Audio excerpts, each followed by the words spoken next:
Selamat pagi Bapak Ibu Saudara yang dikasihi Tuhan.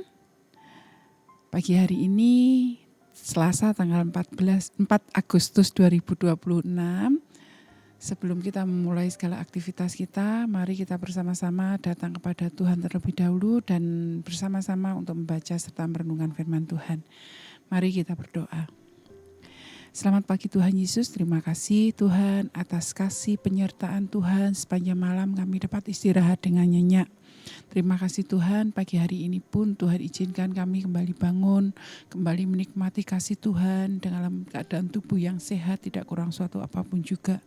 Tuhan, sebelum kami melakukan segala aktivitas kami rindu untuk bersama-sama membaca dan merenungkan firman-Mu. Kiranya Tuhan Yesus jamah hati kami, Tuhan Yesus berikan pengertian kepada setiap kami. Di dalam nama-Mu yang kudus kami mengucap syukur dan kami berserah. Haleluya, amin. Bapak Ibu Saudara yang dikasihi Tuhan, renungan kita pada pagi hari ini diberi judul Pertolongan Tuhan Jauh Lebih Utama. Yang diambil dari Kejadian 32 ayat yang ketiga sampai dengan ayat yang ke-21. Saya akan bacakan di dalam Kejadian 32 ayat yang ke-11. Lepaskanlah kiranya aku dari tangan Esau saudaraku, sebab aku takut kepadanya. Jangan-jangan ia datang membunuh aku, juga ibu-ibu bersama anak-anaknya. Bapak Ibu yang terkasih, biasanya atau pada umumnya, jika seseorang itu melukai hati orang lain atau berbuat salah kepada orang lain, maka orang itu cenderung untuk menghindar bertemu orang tersebut, bertemu dengan orang yang dilukai itu. Alasannya sangat mudah ditebak Bapak Ibu, yaitu adanya rasa bersalah dan ketakutan menghadapi konsekuensi dari perbuatan yang telah dia lakukan. Ia khawatir bahwa orang yang dilukai itu, yang merasa terluka itu, akan membalas dendam. Selain itu, ia juga takut dipermalukan akibat kesalahannya sehingga citranya hancur di hadapan banyak orang. Bapak Ibu, kita dapat membayangkan gejolak hatinya Yakub ketika Yakub itu hendak bertemu dengan Esau kakaknya.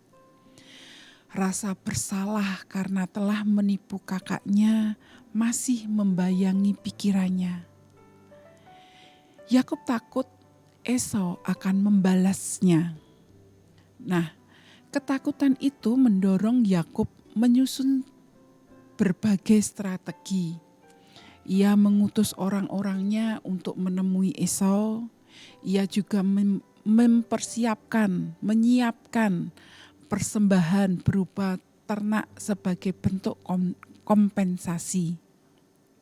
Dengan cara itu, Yakub berharap bahwa hati kakaknya itu menjadi lunak sehingga tidak marah lagi, tidak menaruh dendam terhadap Yakub.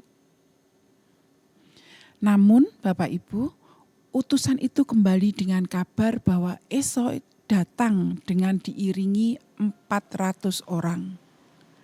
Mendengar itu, ketakutan Yakub pun semakin bertambah. Ia berlutut di hadapan Tuhan dan memohon perlindungan Tuhan. Selain itu, Yakub juga merancang kompensasi yang lebih besar lagi, yakni memberikan ternak dalam jumlah yang lebih banyak.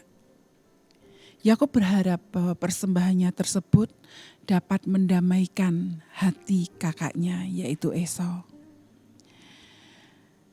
Bapak Ibu yang kasih Tuhan, banyak orang itu beranggapan bahwa materi dan uang dapat memperbaiki relasi yang rusak. Namun percayalah Bapak Ibu bahwa hal itu hanya bersifat sementara. Bagaimana cara kita menghadapi relasi yang rusak? Tentunya dengan hati yang tulus dan pertolongan dari Tuhan itu jauh lebih utama. Biarlah renungan kita pada pagi hari ini boleh senantiasa mengingatkan kita, menuntun kita, dan kita boleh senantiasa hidup di dalam terang kasih Tuhan. Amin. Mari kita berdoa. Terima kasih Tuhan Yesus, pagi hari ini melalui renungan ini Tuhan Engkau mengingatkan pada kami bahwa pertolongan Tuhanlah yang utama. Biarlah kami boleh senantiasa bersandar hanya kepada Tuhan dan kami boleh senantiasa berseru kepada Tuhan, mengharapkan pertolongan Tuhan karena itulah yang paling utama. Bapa, sebentar kami akan memulai segala aktivitas kami, kiranya Engkau yang senantiasa menuntun dan memampukan kami untuk kami menjalani segala aktivitas kami sepanjang hari ini dengan baik. Ini doa permohonan kami serahkan di dalam nama Tuhan Yesus Kristus. Amin. Terima kasih Bapak Ibu, selamat pagi, selamat beraktivitas, Tuhan Yesus memberkati.